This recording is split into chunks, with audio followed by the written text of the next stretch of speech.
Agent Romanoff. You miss me? Oh yeah, Charles, we got ourselves an X-Men fan. Captain. Your Highness. Captain, big fan, Spider-Man. Hey everyone. Hey everybody, welcome back to Film Artsy. I'm your guy Trevor Baker, and today we are breaking down and talking about episode 2 of the hit series What If by Marvel. And all I have to say is, I thought episode 1 was good, but episode 2, whew, it is so much better. So let's get started. And ponder the question.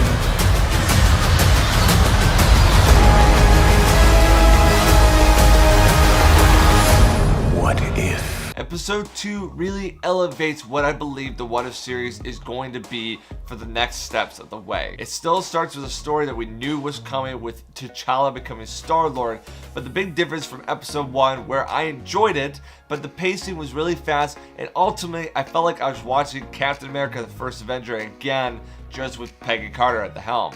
This one takes a whole new story and direction, a whole ridiculously diverging timeline that ends up being a really enjoyable ride, bringing back some lovable characters in a whole new light that we haven't seen before. The episode does start off with T'Challa being taken by the Ravagers. I was wondering this question, like, oh, how in the world did the Ravagers pick up T'Challa instead of Peter Quill? Well, apparently the big what if difference was, instead of Rihandu going to Earth and picking up Ego's son Peter Quill, he sent his own Ravagers, who just picked up any boy out in the wilderness, and they so happened to come upon the Wakandan boy T'Challa. And upon meeting the interaction, T'Challa's like, hey, I love exploring, I love to explore the universe. And Rihandu's like, okay. Thus we have this new timeline where Star-Lord is T'Challa. But this is where Marvel really sets up the distinction between what would happen if T'Challa ran as Star-Lord instead of Peter Quill. So T'Challa is on Morak, he's getting the Power Stone, everything seems to line up to Guardians of the Galaxy 1, and Korath gets the jump on him. Korath asks who T'Challa is, and T'Challa says, you might know me by my name, Star-Lord. Instead of Korath going like, who? Korath gets very excited. He's like, oh, you're Star-Lord. And you basically find out that Star-Lord is known in this universe as Space Robin Hood. He steals from the rich all throughout the universe to give to the poor and needy all throughout the universe. And thus, that is the story we're set upon. I really like this tape because it shows the character of T'Challa is so impactful that it completely transformed the way the Ravagers operate and makes Star-Lord a household name all throughout the galaxy. Star-Lord recruits Korath, they head back to the Ravagers with the Power Stone, thus leading us on to the kind of the main storyline here. Along the way, you're seeing some famous crew members. You see, obviously, Yondu, Taserface is back. But what's even more interesting is they drop some really big characters that I didn't know we were going to get in this episode. You find out that a part of the Ravagers is actually Thanos and Nebula. And I was like, Thanos is in this? And you find that T'Challa's influence is so impactful. As Star-Lord, he convinces Thanos there are better ways to go about helping the universe than getting rid of half of it randomly. And it's really fun to see Thanos as a good person who was convinced that, oh, maybe my idea wasn't the best way to go about it, even though I might have had some merit to what I was thinking. Also, we have Nebula with hair. She seems happy. There seems to be a relationship between her and T'Challa. It's really quite delightful. It brought character, like, I never thought I'd see Thanos as a good person. So that was really fun. The crux of this story goes to, they find that there's some kind of Genesis plant on nowhere that if they were to get a hold of it, they could vegetate multiple plants, really eradicating the universe's hunger. Like, there wouldn't be hunger anymore, and obviously that's very interesting to T'Challa. They concoct a pretty interesting plan because they realize that this is being kept by the Collector, who is now basically the big kingpin of the universe. Once Thanos stepped out of that role, the Collector stepped up and became the big baddie of the galaxy, which I like that because we don't get much Collector in the Marvel Cinematic Universe, but he's pretty notable in the comics, so it's cool to see him take a more dynamic role. And so the Ravagers set to go to nowhere to exchange the Power Stone for money. That's obviously the Collector wants Infinity Stones, and so he's interested in this. So it's very similar that Star-Lord and the Collector do meet up. It's just the Collector's like super jacked and apparently a very big bad guy of the universe.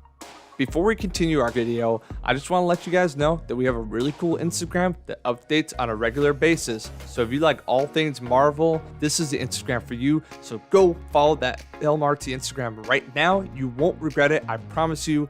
Seriously, open Instagram right now and click that follow button. Now back to the video. And there's a lot of fun little Easter eggs here and there because obviously when you're with the collector, you get to see a lot of different things. Actually, as T'Challa is searching for the Genesis plant, he runs into Howard the Duck, so there's another little Howard the Duck reference. It's humorous, enjoyable. There's another narrative here in this storyline because you see the Thor's hammer, you see Hela's helmet, you see Captain America's shield. I'm sure there's other little things that I missed along the way, showing that the Avengers have been dispatched or collected by the Collector. So I'm not sure, once again, if there will be continuity in these universes. Like, will Captain Carter and Star-Lord T'Challa meet up?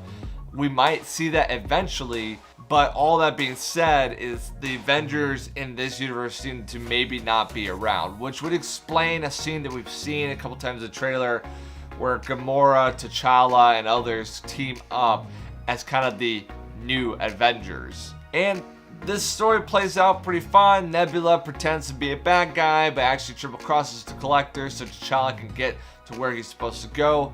T'Challa finds out that Wakanda was not destroyed like Gandhi said. That makes him a little bit upset, but it's not really a huge tension point. They defeat the Collector, they get the Genesis plant, and they're on their merry way. Overall, this episode was fun. Seeing Thanos as a good guy, Nebula happy with hair, T'Challa's overwhelming goodwill, transforming what the Ravagers were into what they could be. Space Robin Hood. It just was enjoyable every step of the way. The voice acting, having these actors come back reprising roles, made it really, really fun. You have T'Challa showing back up in Wakanda and explaining his journeys through the universe. And then you leave with the question mark of Ego actually finding Peter Quill and whether that's going to lead to the end of that universe, which is an interesting storyline as well. What I like about this is what I wanted What If to be. Is it takes the premise and basically strung together a story I hadn't seen before while still bringing back characters that I know, love, but in a different way. Like I said, I keep talking about Thanos, but like I didn't know we were gonna get Thanos, and not only then not know we were gonna get Thanos, but Thanos is a good, happy, like fun guy to be around. All around, this episode really set my expectations so much higher for what's coming next. It was hard to hear Chadwick Boseman's voice, but I'm glad that we have one last thing from him and his incredible role as Black Panther, or in this case as T'Challa. Chadwick Boseman's heart is just as good as T'Challa's, and I just think it was fun to see that character because it did remind me of the goodwill of Chadwick Boseman. All that being said, what did you guys think about episode 2 of the What If series? Did you like it? Let me know in the comments below. What are you hoping to see next? Are you more excited than you were before? Also, if you liked this video, give it a thumbs up, subscribe, turn on your notifications because we're trying to give you guys this content on the daily. And as always, guys, until next time, I will see you later.